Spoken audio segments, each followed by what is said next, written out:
By the late 6th century BC, Darius had forged an empire that stretched from the Indus Valley in the east to the Aegean Sea in the west.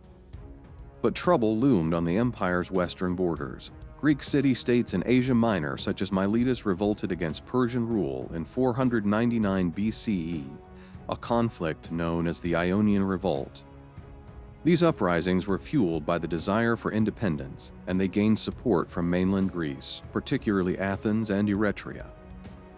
Angered by Greek interference, Darius sought to punish Athens and Eretria while also bringing mainland Greece under Persian control. His first campaign culminated in the Battle of Marathon in 490 BC, where the Athenians against all odds defeated the much larger Persian forces. Though this defeat stung, it was only a prelude. Darius died in 486 BC, and his successor, Xerxes, took up the cause.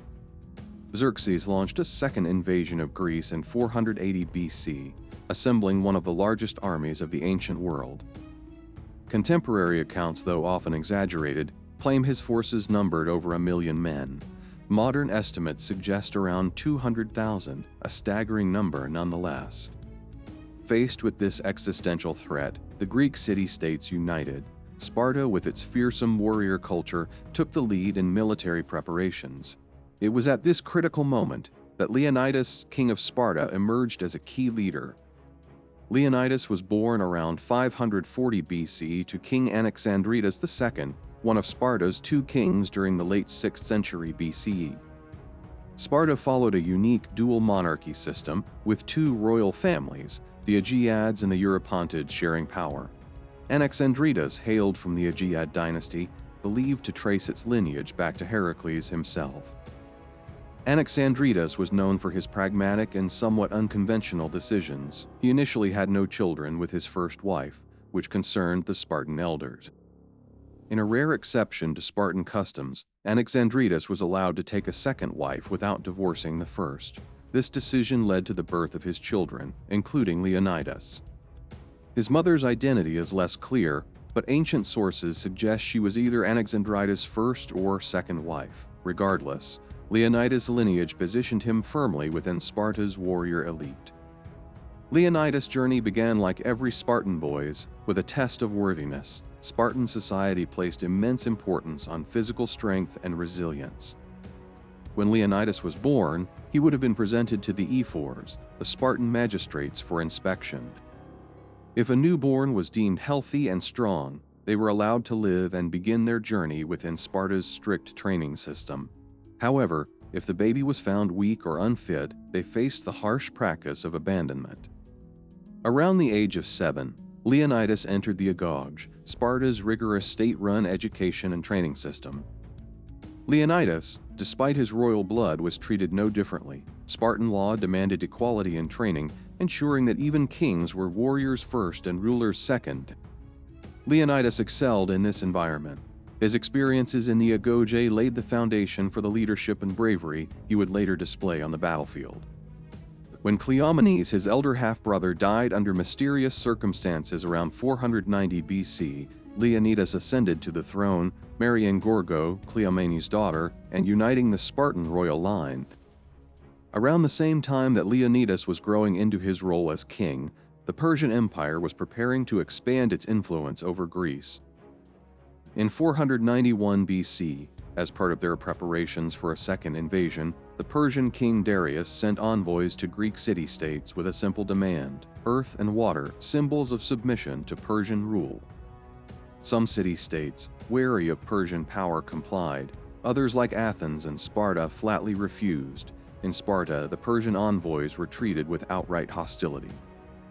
According to tradition, the Spartans threw the envoys into a well, telling them, "Find your earth and water there." After the humiliation at Marathon, where the Persian forces were defeated by the Athenians, Darius began planning a larger invasion. However, his death in 486 BC left this task to his son Xerxes. Xerxes was determined to succeed where his father had failed. He spent years preparing for a massive campaign to subjugate all of Greece. The threat of Xerxes' invasion forced the Greek city-states to put aside their rivalries. In 481 BC, they formed the Hellenic League, an alliance of over 30 city-states led by Sparta. Leonidas, now the King of Sparta, played a critical role in this coalition. His reputation for strength and leadership made him a natural choice to lead the land forces against the Persian onslaught. As the Persian forces advanced, the Greeks knew they would need to exploit their superior knowledge of the terrain and their mastery of close combat. The narrow pass of Thermopylae, located between the mountains and the sea, was chosen as the site for their stand. Before embarking on their defense against the Persian invasion, the Spartans, as was their custom, sought the guidance of the oracle at Delphi. The oracle's words were ominous: either your city will be destroyed, or a king from the line of Heracles must perish. For Leonidas, the meaning was clear. As a descendant of Heracles, the burden of sacrifice fell upon him. To save Sparta and its people, he would have to lead his men into battle, knowing it would cost him his life. In 480 BC, Leonidas led a force of 300 elite Spartan warriors. These men were not ordinary soldiers. Each was chosen for his exceptional skill and bravery. Significantly, all 300 had living sons, ensuring that their family lines would continue even if they fell in battle. This small force was joined by approximately 7,000 allied Greek soldiers, representing various city-states that had united under the Hellenic League. Together, they marched to the narrow pass of Thermopylae. When Xerxes arrived at Thermopylae, he expected a quick and decisive victory. His army, numbering in the hundreds of thousands, was a fearsome force drawn from across his vast empire.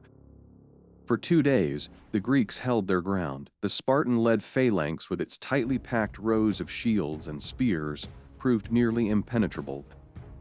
Leonidas fought alongside his men. His bravery and tactical brilliance inspired not only the Spartans, but all the Greeks fighting under his command.